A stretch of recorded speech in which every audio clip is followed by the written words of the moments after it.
Bonjour à tous. Je suis vraiment ravie de pouvoir vous présenter la campagne de 350.org et notre campagne de désinvestissement dans les énergies fossiles. Comme vous pouvez le voir, je suis assez jeune, je viens d'être diplômée et on a tendance à considérer que la question des... Merci. Que la question des investissements et de la finance sont des questions trop techniques pour être abordées par tous, alors qu'on devrait justement démocratiser cette question et la repolitiser, puisque les investissements ne sont pas neutres. Ils modèlent le passé, notre présent et le futur, et c'est le plus important pour nous. Puisque pour reprendre à la base, 350.org, ça vient de 350 ppm, donc parties par million. On dirait que c'est un peu obscur, mais en fait, ça fait référence à la concentration de particules de CO2 dans l'atmosphère. Et aujourd'hui, on est à 405, alors qu'effectivement, 350, c'est censé être la limite de stabilité climatique. Bon, la bonne nouvelle, c'est qu'on peut revenir à 350. Mais effectivement, comment ? Alors, apparemment, pas dans les négociations internationales, puisqu'on prépare la COP21, donc c'est-à-dire la 21e conférence des parties. Ça fait 20 ans que les pays se rassemblent en essayant de trouver une solution, et ça ne s'améliore pas, les émissions de gaz à effet de serre continuent à augmenter. Donc, on peut se demander pourquoi. Et la réponse est en fait assez simple, c'est qu'on ne peut pas prétendre limiter nos émissions de CO2 en exploitant toujours plus d'énergie fossile. C'est complètement schizophrène, ce serait un peu comme être un docteur, recevoir un toxicomane en lui disant on compte sur vous, arrêtez, et au moment de lui serrer la main, on lui donne une dose de drogue. On dit allez-y, vraiment tenez bon. Donc non, ça ne peut pas marcher. Donc la réalité est simple, c'est tant que nous continuerons à brûler des énergies fossiles, les émissions continueront à augmenter. Et avec même pas le degré 0, on dit 0,80 degrés que nous avons gagné, ça a suffi à faire fondre l'Arctique. Donc on voit que la différence qui peut paraître faible est en fait décisive. Donc le consensus scientifique, il est clair, et il faut laisser 80% des réserves d'énergie fossile déjà prouvées dans le sol. Voilà, donc l'industrie des énergies fossiles a 5 fois plus de CO2 dans ses réserves qu'on peut en brûler. Donc c'est pour ça que la campagne de 350.org, et particulièrement notre alliance avec The Guardian, elle s'appelle en anglais « Keep it in the ground », gardez-les dans les sols. Et c'est une idée qui a été considérée comme radicale il y a quelques années et que maintenant tout le monde reconnaît comme étant l'absolue nécessité et voilà, l'idée de base. Donc, on a toutes les solutions à portée de main puisque les énergies renouvelables se développent absolument. Voilà, il n'y a pas de raison qu'on ne puisse pas construire ce futur soutenable. Et on considère à 350.org, et on n'est pas les seuls, que le verrou essentiel à passer à ce futur soutenable, c'est l'industrie des énergies fossiles. On sait depuis 2 semaines, là ça a été assez bien documenté, Exxon qui a financé qui est au courant depuis 1977 et des tenants et des aboutissements du changement climatique mieux que personne, et qui a financé par millions des climato-sceptiques qui ont vraiment véritablement créé une culture du doute qui fait qu'aujourd'hui, par exemple, 50% des Américains ne croient pas au changement climatique et ils ne sont pas les seuls. Bon, voilà, donc ils ont financé les lobbies climato-sceptiques, ils dépensent des milliards auprès de nos politiciens pour bloquer toute politique environnementale et climatique. Et en plus, non content de se satisfaire de ça, ils dépensent aussi des milliards pour trouver d'autres réserves. Donc on voit qu'il y a 2 réalités qui sont irréconciliables. C'est la réalité du changement climatique et la réalité des industries fossiles qui sont déterminées à exploiter toujours plus et à brûler toujours plus de combustibles fossiles. Donc en réalité, et pourquoi ? Évidemment parce qu'ils sont assis sur un tas d'or, leur capitalisation boursière repose sur ces gisements. Donc ce tas d'or, c'est aussi notre bombe climatique, et notre devoir en tant que citoyens, c'est de nous constituer en tant que contre-pouvoir pour justement éviter qu'ils appuient sur le détonateur. Alors, à 350.org, on est un grassroots movement, donc on construit vraiment un mouvement à la base pour que les citoyens prennent les choses en main, donc on ne fait pas nous-mêmes de lobbying, etc. Donc on met vraiment l'accent sur la mobilisation et l'action, et donc on a plusieurs axes. On a d'abord bloqué les projets qui existent et les nouveaux à venir. Donc je ne sais pas si vous avez entendu parler de Ende Gelände, donc ici et pas plus loin, c'était en Rhénanie il y a à peu près 2 mois, où 1700 personnes se sont retrouvées et ont bloqué la plus grande mine de charbon d'Europe, donc la plus grande source d'émissions. Et c'était vraiment incroyable parce que moi, il y a une image que je garde particulièrement et vous pouvez voir la vidéo, je vous la recommande si vous tapez Ende Gelände sur 350.org. C'était donc une action non violente et on voit cette image où il y a un barrage de police qui veut empêcher les gens d'accéder à la mine de charbon. Et on voit en fait que l'union fait la force, et tout simplement en continuant à avancer, ils ont juste forcé le barrage de police, donc de manière absolument non violente, et ils ont réussi à bloquer ces mines de charbon qui devaient être en usage depuis des dizaines d'années et qui ne s'étaient jamais arrêtées, et rien ne prévoyait le fait qu'elles s'arrêteraient à un moment. Donc bien évidemment, ça a repris depuis, mais l'action directe comme ça a pour but de montrer que si les politiciens ne font pas ce qu'il leur est demandé, nous pouvons aussi prendre les choses en main. Et donc ça, c'est une stratégie un peu défensive, mais on a une stratégie qui est offensive, qui est le désinvestissement. Donc je vais détailler exactement ce que c'est. C'est une campagne qui est englobante, donc c'est-à-dire moi, par exemple, j'étais militante dans cette campagne dans mon ancienne école en Angleterre.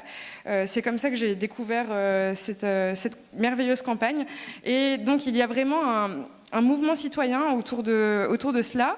Et on va demander, en fait, à ceux qui détiennent le capital dans notre société de prendre leurs responsabilités et d'arrêter de financer cette industrie fossilisée sur le simple constat que s'il est immoral et non éthique de faire des bénéfices de la crise climatique, alors il est immoral et non éthique de faire de l'argent en recevant des dividendes de ces compagnies et de les financer. Donc c'est un constat qui est assez simple, c'est prendre l'argent des problèmes pour les mettre dans les solutions. Et je dois souligner que cette campagne donc, a 3 ans et ça a eu c'est vraiment une grande victoire et ça a une portée assez incroyable puisque là les chiffres ont été révélés. À peu près 2600 milliards de dollars de portefeuille ont été désinvestis des énergies fossiles. Donc ça fait à peu près 3 à 4% de la capitalisation globale des actifs. Donc c'est absolument énorme. Et il y a 400 institutions, plus de 400 maintenant, qui ont désinvesti. Ça va d'universités aux municipalités, à AXA, au Fonds souverain de la Norvège. Donc il y a vraiment une vraie diversité dans les acteurs qui décident de prendre action. Et donc l'objectif de ça, évidemment, on est encore loin de pouvoir déstabiliser l'industrie des énergies fossiles financièrement et économiquement, mais en réalité, on contribue vraiment à créer un risque politique pour eux. Parce que en fait, il n'y a pas que l'argument moral et éthique, il y a aussi des arguments financiers qui rejoignent cela. Donc par exemple, on voit que tout le narratif autour de laisser les énergies fossiles dans le sol et d'arrêter de financer cette industrie, ça commence à vraiment percer dans les plus hautes instances dirigeantes. Donc par exemple, on voit maintenant qu'on parle vraiment de la bulle carbone, je pourrais détailler un petit peu ce que c'est, de tout ça, donc que ce soit à la Banque d'Angleterre, même Christina Figueres, qui est de l'ONU, a endorsé un peu notre campagne, même pas un peu, beaucoup. Connie Hedegaard, l'ancienne commissaire au climat de l'Union européenne. Donc c'est assez incroyable de voir qu'on a vraiment eu une intégration verticale de ce mouvement. C'est parti d'étudiants qui ont juste demandé à leur université de désinvestir et on voit où on en est aujourd'hui. Donc c'est vraiment encourageant de prendre part à des campagnes qui sont citoyennes, qui sont victorieuses.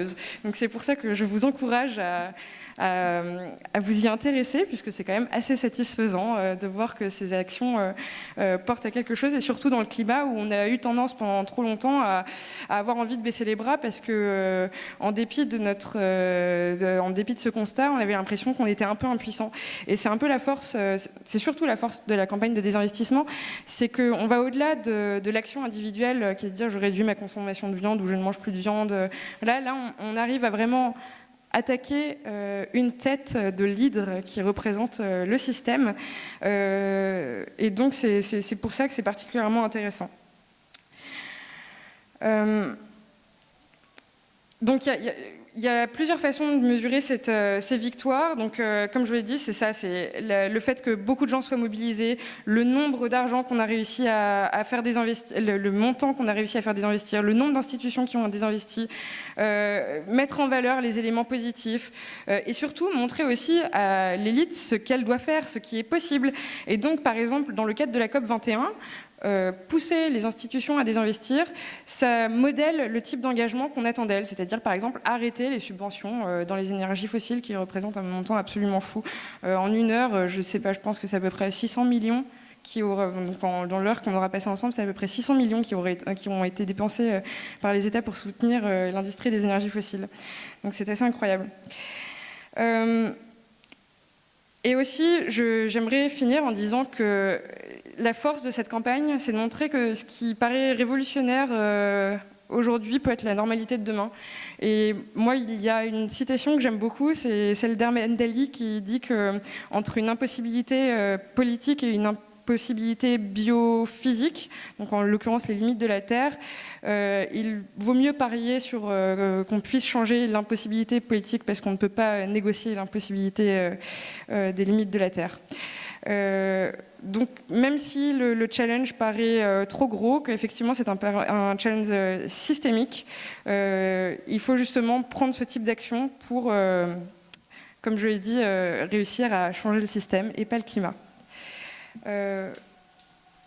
Juste à titre indicatif, en France, on en est au début de la campagne de désinvestissement, mais il y a déjà la ville de Paris qui a pris des engagements, la région Rhône-Alpes, Poitou-Charentes, le département de la Gironde, CCFD Terre Solidaire, on attend encore des nouveaux engagements.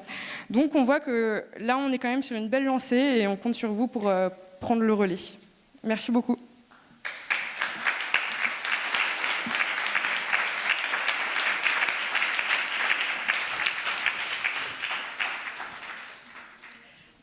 Merci Clémence pour cette présentation. On a une dizaine de minutes pour prendre des questions du public. Moi j'en avais quand même une avant de démarrer. Vous avez parlé de bombe climatique. Est-ce que vous pouvez expliquer ce que c'est qu'une bombe climatique et concrètement aussi, deuxième chose, qu'est-ce que c'est une fois qu'on a obtenu, par exemple, l'engagement de la ville de Paris, alors je ne sais pas si c'est le bon exemple, parce que je ne sais pas s'ils ont beaucoup de fonds investis dans le charbon, le pétrole et le gaz, ou la région Rhône-Alpes, concrètement, qu'est-ce qui se passe une fois qu'ils ont voté un vœu qui dit qu'on veut sortir des énergies fossiles? Et puis, je vais laisser circuler le micro pour que vous puissiez poser des questions. Alors, pour la bombe climatique, comme je l'ai dit, c'est que l'industrie possède des réserves, et dans ces réserves qui sont déjà prouvées, il y a 5 fois plus de CO2 qu'on a le droit d'en émettre, c'est-à-dire si on considère un budget carbone qui nous permette de ne pas dépasser 2 degrés, donc qui est déjà bien trop élevé pour beaucoup de populations, puisqu'on voit déjà il y a eu 35 millions de réfugiés climatiques en 2014. Donc bon, mais voilà, c'est un seuil un peu bancal sur lequel la communauté internationale s'est accordée. Et donc, si on ne laisse pas 80% des énergies fossiles dans le sol, alors on passera au-dessus du seuil des 2 degrés. Et là, on est sur des scénarios, par exemple, avec les engagements qui ont été rendus par les États en amont de la COP. On voit qu'on est plutôt sur un scénario de 3 à 4 degrés. Alors, je ne sais pas comment décrire ça. C'est pour ça qu'on dirait un peu des températures pour faire cuire des cookies, mais en réalité... il y a une métaphore que j'aime bien, qui est de dire qu'entre, par exemple, notre température est à peu près de 37 degrés. Si on passe à 41, 42, a priori, on est proche de la mort. Donc voilà, avec la Terre, c'est la même chose. C'est qu'en fait, le changement climatique attaque aussi les écosystèmes. Et donc, c'est vraiment les seuils... Voilà, c'est un équilibre fragile et au-delà d'un certain seuil de réchauffement climatique, les scientifiques disent qu'on peut craindre un emballement, donc on ne sait pas vraiment ce qui va se passer, mais a priori on n'a pas envie de le connaître, donc comme je l'ai dit, évitons qu'ils aient la possibilité d'appuyer sur le détonateur de la bombe climatique. Voilà. Et donc, quand des institutions prennent des engagements de désinvestir, en fait, ils vont demander à ceux qui gèrent leur portefeuille de retirer leurs actifs des énergies fossiles. Donc évidemment, après, se pose la question du réinvestissement. Donc nous, on dit que évidemment, quand on demande aux institutions de désinvestir, dire réinvestissez-les dans les énergies renouvelables. Après, évidemment, il y a c'est un vrai débat politique. Qu'est-ce que représente quels doivent être les investissements décarbonés. Mais voilà, ça c'est encore un autre débat. Mais en tout cas, pour nous, c'est prendre l'argent des énergies fossiles pour les mettre dans les énergies renouvelables. Est-ce qu'il y a d'autres questions ?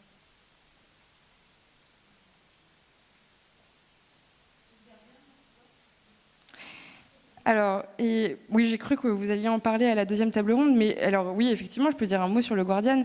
Ils ont décidé de travailler main dans la main avec 350.org et de vraiment prendre action. Donc c'était la première fois, je pense, qu'un journal faisait une telle chose. Et donc, en l'espace de quelques mois, maintenant, quand vous allez sur leur site, vous pouvez trouver des vraies informations sur le climat. Ils suivent vraiment notre campagne. Eux-mêmes, ils ont désinvesti. Donc voilà, c'est ça qui est assez incroyable, c'est que en fait, l'ancien patron du Guardian a regretté avoir traité pendant sa carrière le changement climatique et la crise environnementale de manière trop périphérique, et ils ont décidé de le mettre vraiment au cœur du traitement de l'information. Et donc pour nous, évidemment, c'est incroyable parce qu'on n'a pas toujours à rabâcher les mêmes grandes lignes directrices. On peut rentrer dans le détail et c'est exactement ce qu'il faut faire, puisque comme je l'ai dit au début, il faut repolitiser et redémocratiser ces questions. Donc merci au Guardian. Et je suis sûre que vous aurez l'occasion d'en parler un peu plus sur ce que ça veut dire dans le champ des médias, mais à la prochaine table ronde. Oui, effectivement, c'est une campagne en fait, où le Guardian a décidé de prendre parti dans ce débat. Ouais. Donc Alan Rusbridger, qui a pris sa retraite très très récemment, effectivement a fait une sorte de mea culpa, a trouvé qu'il avait traité ça comme une rubrique parmi d'autres et a voulu placer ça au centre.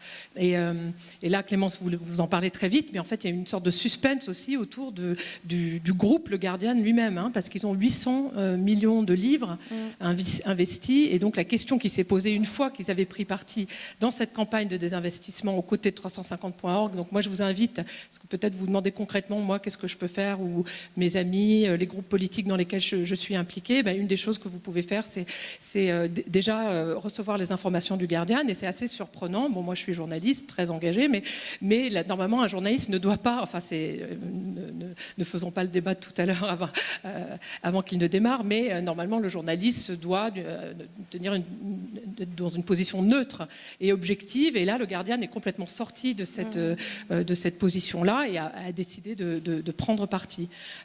Et donc une des choses que vous pouvez faire, c'est vous abonner à cette lettre. À ma connaissance, elle est en anglais seulement, je ne sais pas s'il y a des traductions qui commencent à circuler, donc il y a une newsletter, une lettre d'information assez régulière où ils tiennent leurs destinataires au courant de ce qui se passe, et puis ils ont pris pour cible en fait deux fondations particulièrement, la fondation Bill et Melinda Gates. Alors je me souviens plus des sommes qui sont investies, mais bon, c'est l'homme le plus riche du monde et sa femme, donc ils ont une fondation philanthropique, et ils ont le Guardian leur demande de rendre des comptes sur leur position face aux combustibles fossiles, et puis il y a la Wellcome Trust. Bon, il y a peut-être d'autres fondations qu'ils ont décidé de cibler, et puis eux-mêmes. Ça a été une sorte de suspense. C'est 800 millions de livres. Ils ont réussi à convaincre le groupe, le Guardian Media Group, GMG, ils ont réussi à convaincre leurs actionnaires de sortir leurs fonds des combustibles fossiles. Donc si vous voulez être tenu au courant de ces développements-là, c'est extrêmement intéressant. Et puis relaie ce qui se passe sur les campus. Vous avez raison, je ne sais pas dans quelle école vous étiez en Angleterre, mais ce qui vient des campus essentiellement nord-américains et anglais, c'est un mouvement de jeunes, très jeunes. Très jeunes. Et oui, je veux préciser que vous pouvez effectivement trouver des informations sur le Guardian, mais aussi dans nos newsletters 350.org France en français. Donc n'hésitez pas.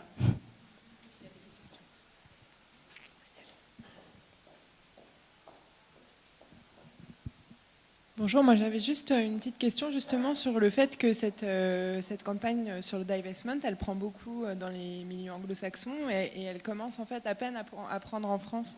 Comment vous expliquez le fait justement que ce soit encore difficile de parler de ce thème-là, d'expliquer ce que c'est, d'expliquer un peu que, comme vous l'avez fait tout à l'heure, en fait, que c'est une nécessité si on veut répondre à cet objectif des 2 degrés. Voilà, un peu comment vous voyez. Peut-être ce qui m'intéresse aussi, c'est que justement, vous venez de le redire, il y a 350 en français qui proposent des infos. Mais justement, sur ce thème-là, pour l'instant, on a surtout des sources en fait anglo-saxonnes. Donc j'avais juste envie de vous entendre sur ce... Alors c'est assez simple, hein. Déjà c'est une campagne qui a 3 ans, donc en fait on s'est quand même vraiment étendu en peu de temps, et en Europe, dans les pays non anglo-saxons un peu moins, déjà pour des raisons tout simplement techniques, puisque par exemple nous sommes récemment une vraie équipe en France, ce qui n'était pas le cas jusqu'avant, mais bien évidemment en fait tout ça c'est un mouvement citoyen. Mais il faut quand même pouvoir en parler, pouvoir justement tenir les gens au courant et les tenir informés des possibilités d'action. Et il y a je pense qu'il y a un autre volet qui est encore plus intéressant, enfin plus important, c'est que à chaque fois que les campagnes de désinvestissement ont commencé à prendre leur envol dans les pays, ça a toujours été les étudiants qui ont commencé en fait. Il y a eu un effet domino, donc c'est parti des universités pour monter. Par exemple, il y a Stanford qui a désinvesti aux États-Unis et quelques mois après, c'est le fonds de pension des retraites qui a désinvesti. Donc voilà, on voit. Et en France, notre cher pays, nous avons un système d'universités publiques donc qui n'ont pas d'argent en tant que tel. Donc grâce à cela, nous n'avons pas. C'est plus difficile de demander à la Sorbonne de désinvestir puisqu'ils n'ont pas vraiment. Enfin, voilà, il y a des contraintes un peu techniques comme ça. Mais je suis ravie de vous informer que les premières campagnes de désinvestissement dans les énergies fossiles sur les campus a été lancée il y a 2 semaines à HEC. Donc voilà, on attend. Il y a des étudiants qui sont très motivés. Et je pense que c'est très important pour une école telle qu'HEC qui représente supposément l'intelligentsia économique, de montrer qu'ils ont compris la logique derrière la logique du désinvestissement. Il n'y a pas qu'un positionnement moral et éthique, il y a aussi un positionnement financier. Comme je l'ai dit rapidement, il y a la bulle carbone, parce que si on doit laisser 80% des énergies fossiles dans le sol, ça veut dire qu'une fois où on aura un accord international, ou quand l'inexorable montée des renouvelables se sera faite et qu'il sera devenu plus intéressant de miser sur les renouvelables, alors toute cette capitalisation boursière s'effondrera et c'est là que la bulle explosera. Donc, et en plus, par ailleurs, il y a des études qui ont été faites pour montrer que les portefeuilles qui ne contiennent pas d'énergie fossile sont plus performants. Donc voilà, HEC devrait prendre la bonne décision. Bonjour. Ma question, en fait, justement sur le désinvestissement par rapport aux combustibles fossiles. Ce serait un super beau geste éthique, financier, désinvestissement. Mais tous ici, on ira tous prendre un véhicule hydrocarbure qui utilise l'hydrocarbure. Donc, comment est-ce possible de vraiment de pouvoir concrétiser cette idée de laisser 80% du fossile sans le... Comment? C'est-à-dire, une fois on a fait un geste éthique, ok, désinvestissement, ok, mais et alors la solution concrète, physique? Bon, alors j'ai le regret de vous dire que je n'ai pas la solution à la crise qui est systémique, ni 350 malheureusement, et c'est ce que je réponds souvent. C'est souvent une question qui revient, mais bon voilà, si quelqu'un a une solution globale et englobante, ce serait bien, mais ce n'est pas le cas. Donc le but du désinvestissement, c'est de pointer du doigt déjà la responsabilité des énergies fossiles, qui par exemple, vous voyez, quand j'étais au lancement de la campagne d'HEC dans le désinvestissement, il y avait aussi le PDG de Total qui était présent et qui expliquait tête haute avoir compris le changement climatique, Dieu merci 2015, et qui disait vouloir prendre acte. Et donc pour ça, il disait nous arrêtons le charbon et nous nous tournons vers les gaz de schiste. Bon, donc... Et oui, hein, c'est drôle. Et donc nous pointons déjà du doigt la responsabilité de ces industries qui sont complètement autistes face à cette réalité et qui ne veulent pas renoncer à ça. Et donc, après, comment on fait pour nous passer d'un système qui est complètement pris dans l'étau du carbone et des énergies fossiles pour aller vers un système renouvelable, effectivement, les transports, bon, ça pose question, il faut s'adapter, mais il y a quand même 80% du mix énergétique qui est fait à partir des énergies fossiles, alors qu'il pourrait très bien l'être à partir d'énergies renouvelables. Et tout l'argent qu'on met dans la recherche de nouveaux carburants, donc par exemple Shell a dépensé des sommes absolument épouvantables pour aller creuser plus loin et profiter de la fonte de l'Arctique pour finalement dire que ce n'était pas rentable. Si on mettait cet argent-là pour développer les énergies renouvelables, on n'en serait pas là aujourd'hui, et ça depuis longtemps. Donc voilà, c'est notre campagne de désinvestissement, elle pointe déjà cette responsabilité.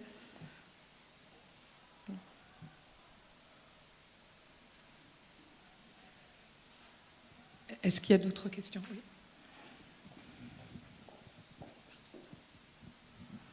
Bonjour, je rejoins un peu ce qui vient de se dire. En fait, on a l'impression qu'il y a un mouvement qui part des pays un peu protestants, l'Allemagne, l'Angleterre, etc., en faveur de l'écologie. Et est-ce que vous pouvez nous en dire un peu plus sur ce qui serait la spécificité française, puisqu'apparemment, nous, on serait un peu les mauvais élèves de tout ce... Qu'est-ce qui fait qu'en France, justement, ça ne démarre pas, qu'on en est toujours à rouler dans des voitures au pétrole? Qu'est-ce qui, selon vous, devrait changer? Je me posais d'ailleurs la même question. En fait, la semaine dernière, je me disais, mais pourquoi les Allemands sont aussi bons en recyclage? Je ne sais pas exactement. Je pense que de toute façon, globalement, les challenges sont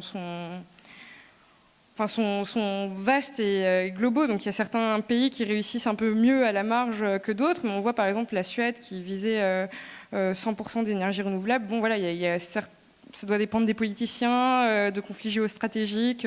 Il y a plein de données qui rentrent en compte, j'imagine. J'aurais du mal à donner une réponse assez précise à cette question.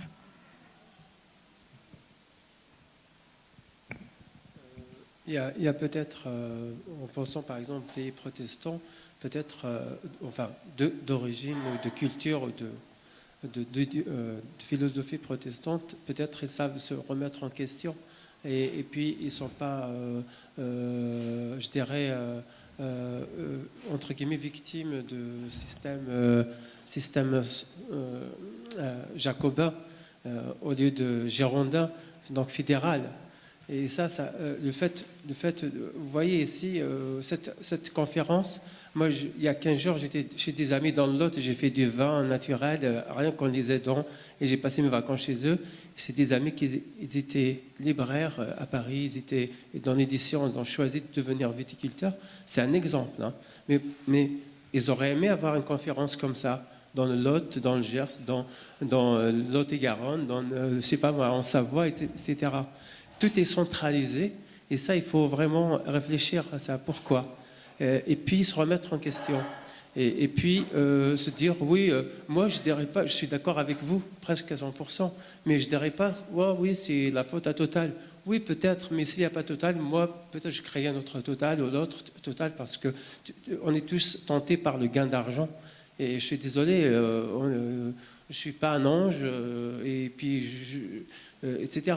C'est-à-dire, je choisis, par exemple, moi, j'aimerais bien choisir de créer mon entreprise qui a une éthique écologique, mais je ne dirais pas que c'est la faute à l'autre. Il faut aussi que ma solution, si je propose une solution sans prétention, qu'elle sera aussi dans l'écosystème, tenir compte de l'autre. Vous voyez maintenant un autre exemple, donc ça n'en finira pas le débat. Les pays actuellement en développement, ils disent ben non, nous on n'est pas concernés par l'écologie, c'est vous qui avez pollué, ben, nous c'est à notre tour de se développer. Que répondre à cela?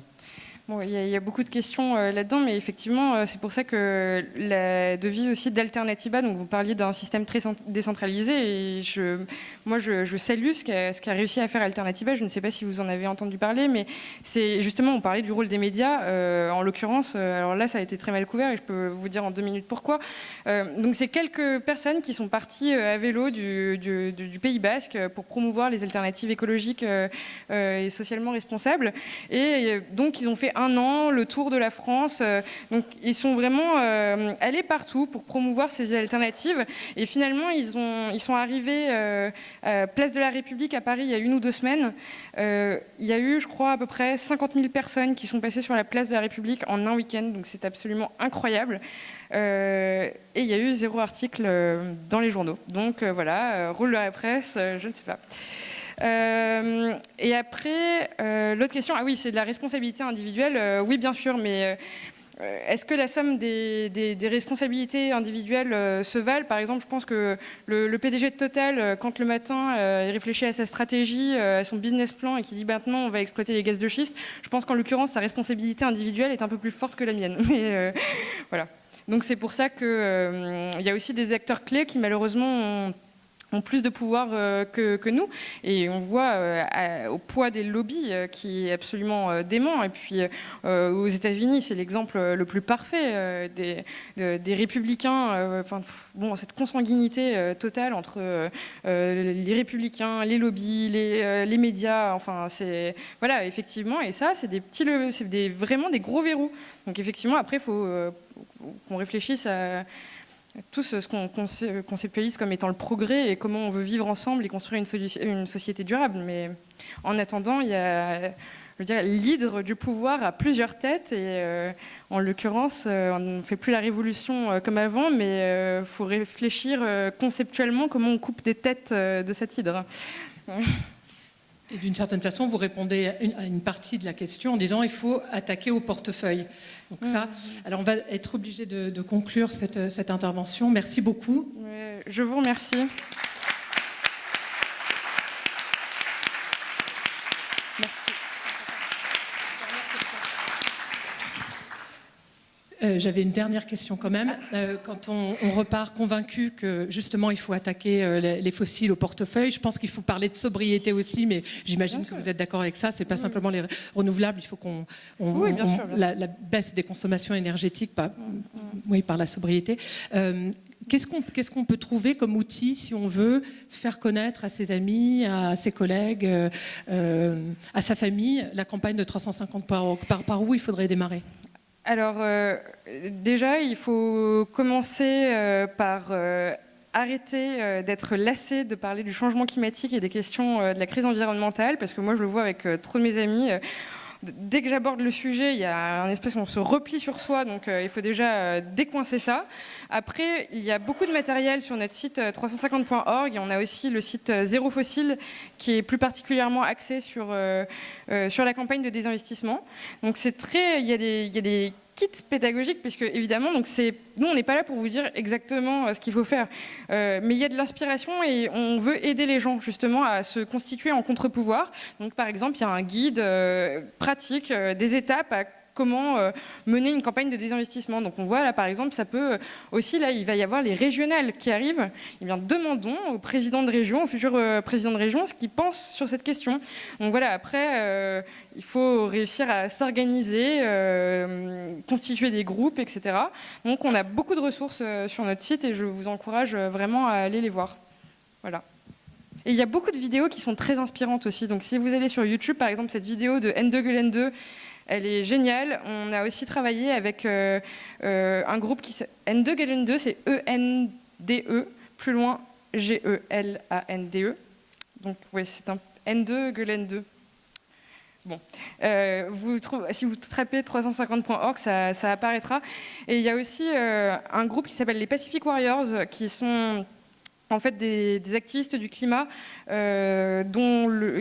qui viennent des petits États insulaires et qui travaillent avec 350 et dont leur slogan c'est nous ne nous noyons pas, nous nous battons.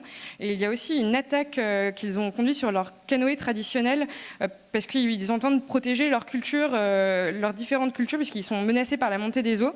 Donc ils ont construit des canoës traditionnels et spécialement pour cette occasion, ils sont allés attaquer le plus grand port d'export de charbon en Australie. Et c'était aussi, cette vidéo, moi, me touche beaucoup, donc je vous encourage à la regarder. Donc c'est 2 vidéos. Voilà, merci.